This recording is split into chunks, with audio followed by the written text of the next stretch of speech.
Mia, a 30-year-old woman, finds herself entangled in the aftermath of her recent divorce from her 32-year-old ex-husband. Their marriage, spanning a decade, came to an end just 6 months ago, leaving Mia grappling with lingering feelings of bitterness and hurt. Together, they share the joys and challenges of raising their two children, a 4-year-old son and a 2-year-old daughter. The decision to part ways wasn't easy, and the wounds are still raw for Mia. Despite the passage of time, she hasn't fully moved on from her ex-husband, whose new relationship status complicates matters further.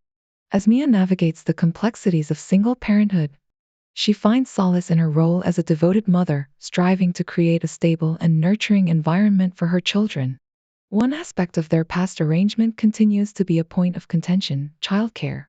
From the earliest days of parenthood, Mia and her ex-husband shared a belief that traditional daycare wasn't the right fit for their family.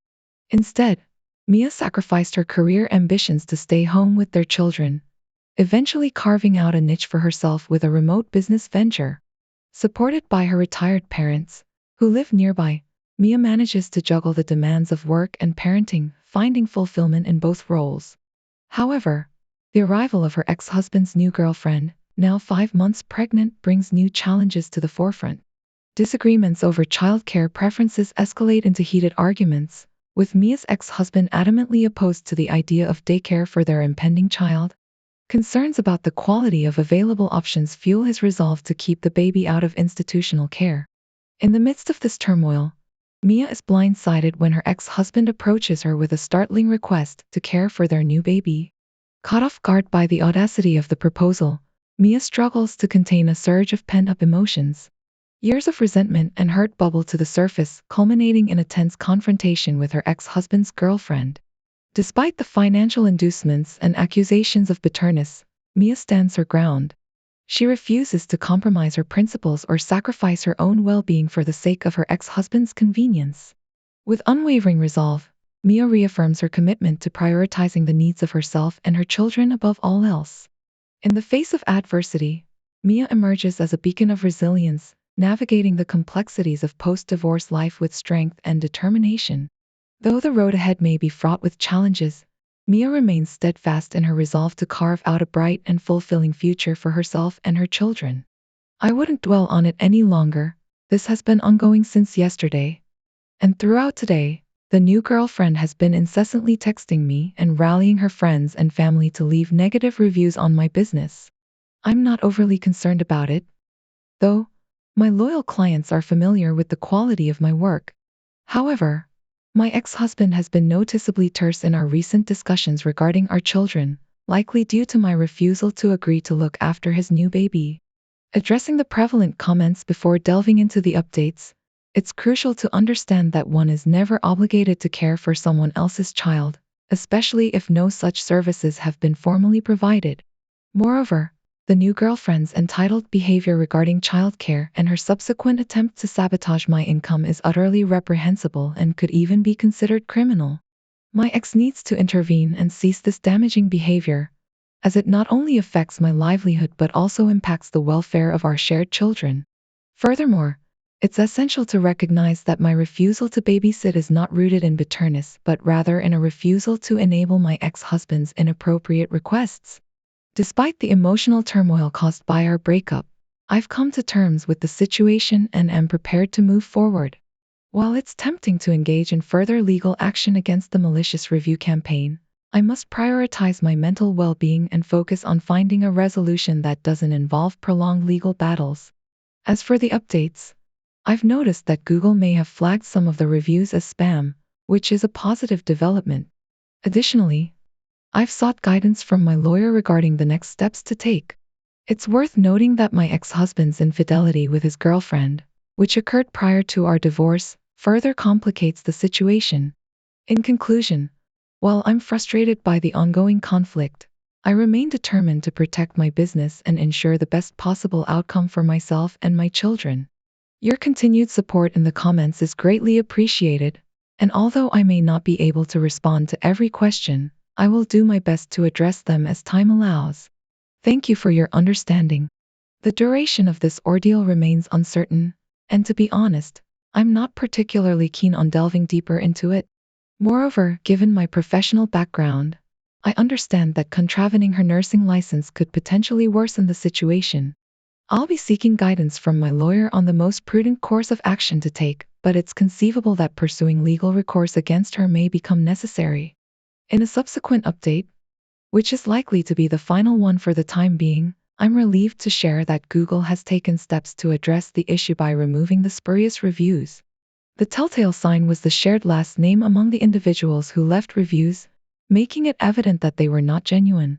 Furthermore, even the reviews from her friends, albeit under different names, were flagged and removed due to their questionable nature. It appears that my ex has expressed remorse for his girlfriend's behavior and has opted to take some time away from the situation. Curiously, she seemed under the impression that he sought solace at my place after leaving on Tuesday night, although I remain oblivious to his whereabouts. Communication between us has been minimal, confined mostly to confirming arrangements for the children's activities. Looking ahead, my parents had already made plans to have the kids over this weekend, as my ex has a graduation event to attend, while I'll be enjoying some time at the beach with friends. Consequently, I needn't concern myself with his whereabouts given his current state of being effectively homeless. Transitioning to the next narrative, I find myself facing criticism for my decision not to allow my ex to attend our child's birthday party. Since our divorce 2 years ago, my ex-husband and I have managed shared custody of our 7-year-old daughter, Lily, relatively amicably. However, tensions flared recently when I organized a birthday celebration for Lily at our residence. Notably, I explicitly informed my ex-husband that his girlfriend would not be welcome at the gathering. My rationale behind this decision stemmed from Lily's limited interaction with his new partner, as I preferred to introduce new partners gradually. Despite my reasoning, my ex-husband vehemently disagreed, asserting that his girlfriend had every right to be present and accused me of attempting to exclude him from Lily's life. This disagreement quickly escalated into a heated argument involving both our families, who took sides and exacerbated the conflict further. The discourse and ensuing controversy surrounding my deliberate exclusion of my ex-husband's girlfriend from our daughter Lily's milestone birthday celebration ignited a profound schism that reverberated through the fabric of our intertwined familial relations. While my side of the family stood staunchly behind my decision, firmly advocating for the sanctity of Lily's special day and the need to prioritize her emotional well-being by surrounding her with familiar faces and cherished loved ones, my ex-husband's relatives vehemently pressed for his presence alongside his newfound partner. They argued fervently, asserting her newfound significance in his life warranted inclusion in such pivotal family affairs despite her peripheral role in Lily's upbringing. Despite earnest attempts at reconciliation and mediation, our efforts were futile, leading to escalating tensions and mounting discord. Matters came to a head when my ex-husband, in a thinly veiled attempt at coercion, subtly hinted at the prospect of legal action should I persist in upholding my decision, exacerbating the already strained dynamics. Thus, I found myself ensnared in a complex web of conflicting emotions and obligations, torn between the imperative of safeguarding Lily's happiness and preserving familial harmony, while also grappling with the looming specter of potential legal entanglements. To address several inquiries, it is important to note that Lily herself maintains a neutral stance on the matter, her primary concern being the enjoyment of her special day alongside her friends, with a particular emphasis on the meticulous selection of her birthday cake. Given the equitable distribution of custody between myself and my ex-husband, and the fact that the birthday festivities fall within my designated time frame, I maintain that I possess a considerable degree of agency in determining the guest list. Furthermore, while Lily has had a limited number of interactions with my ex-husband's girlfriend, consisting primarily of brief salutations, her discomfort with the prospect of being in her company alone is a pivotal factor influencing my decision. In response to the array of opinions expressed, there appears to be a prevailing sentiment that both my ex-husband and I bear a degree of responsibility for the situation. While it is widely acknowledged that Lily, at the age of 8, possesses a nuanced understanding of familial dynamics and relationships, the crux of the debate revolves around the justifiability of my exclusion of my ex-husband's partner. While some contend that my prerogative to dictate the guest list for events held in my home is sacrosanct, others posit that framing the decision as being in Lily's best interests may be disingenuous. urging instead for a transparent acknowledgement of personal discomfort with the presence of the girlfriend. Ultimately, while my ex-husband remains welcome to attend the festivities unaccompanied, the validity of my concerns and the significance of maintaining a harmonious environment for Lily's celebration should not be discounted. Your decision to opt for a private celebration with Lily is perfectly acceptable to me. Divorce undoubtedly imposes significant challenges on children, and I empathize with the complexities involved. However, your response appears to stem from a perceived need for control, which, in this context, seems unwarranted and excessive. Reflecting on my own experiences, I recall my ex-husband navigating through various romantic relationships before settling down with his current wife. Throughout this period of transition, they consistently participated in our family events without fail.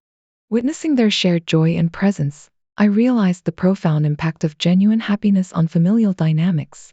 Ultimately, I believe that prioritizing your child's well-being should supersede any inclination towards control or manipulation.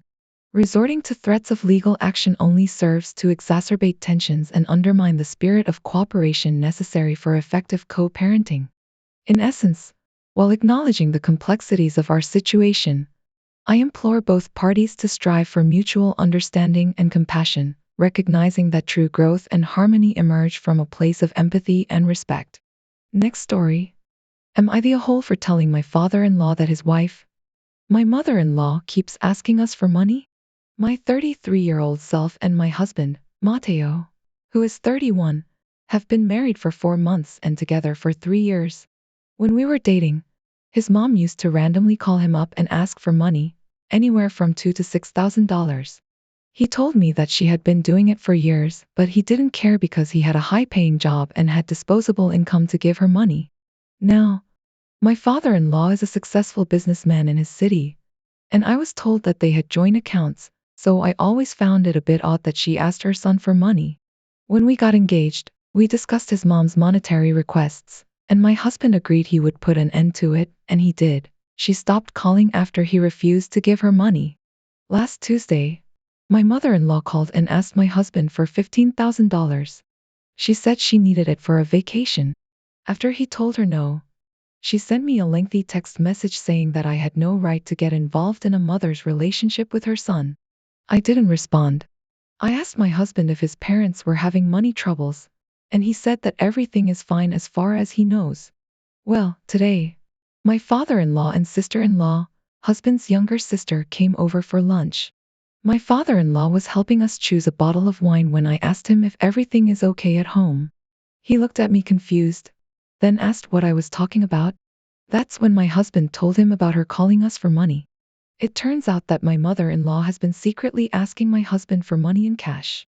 My father-in-law told us that she was withdrawing cash from the bank last year and told him it was to help pay for our wedding, but she lied. She never gave us a dime.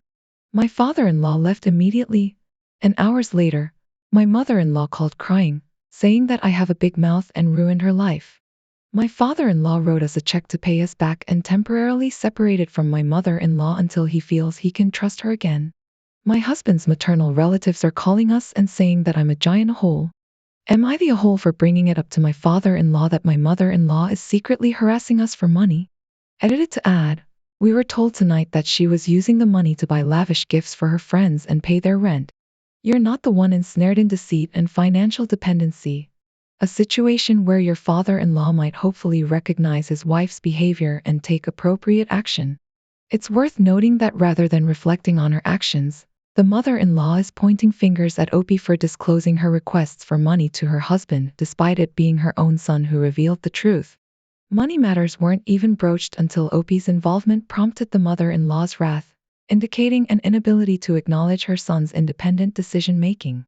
Maternal relatives' unwavering support for her suggests they might be beneficiaries of her financial whims, further emphasizing her manipulative tendencies. Opie's narrative on Reddit sheds light on the mother-in-law's agenda, revealing Opie's intervention as a catalyst for confronting an untenable situation out of genuine concern for her husband and father-in-law. Despite grappling with feelings of guilt and empathy, Opie's actions were necessary to instigate change despite the potential fallout. The mother-in-law's indignant response is unsurprising. Yet Opie's integrity remains intact amidst the turmoil. Switching gears, in the next tale, Emria finds herself at odds with her former father-in-law's attempt to buy compliance. When her ex-husband sprung last-minute plans for a summer trip overlapping with her custody days, including her child's birthday celebration, Emria stood firm in her refusal to alter her plans. Despite her ex-father-in-law's offer to compensate her for rearranging her schedule, she remained resolute. Emria's commitment to her child's birthday celebration was unwavering, recognizing the importance of familial traditions and stability. While some children expressed disappointment, others understood the necessity of maintaining the original plans. Emria's refusal to yield to financial inducements underscored her prioritization of her child's well-being over monetary gains. The ex-father-in-law's hasty decision to reveal the trip plans to the children before securing Opie's consent reflected a lack of consideration for her role as a parent. The insistence on proceeding with the trip during Opie's custody days, especially on the child's birthday, was inconsiderate and dismissive of Opie's rights. Emria's steadfastness in upholding her plans, despite external pressure, demonstrated her commitment to her child's happiness and stability.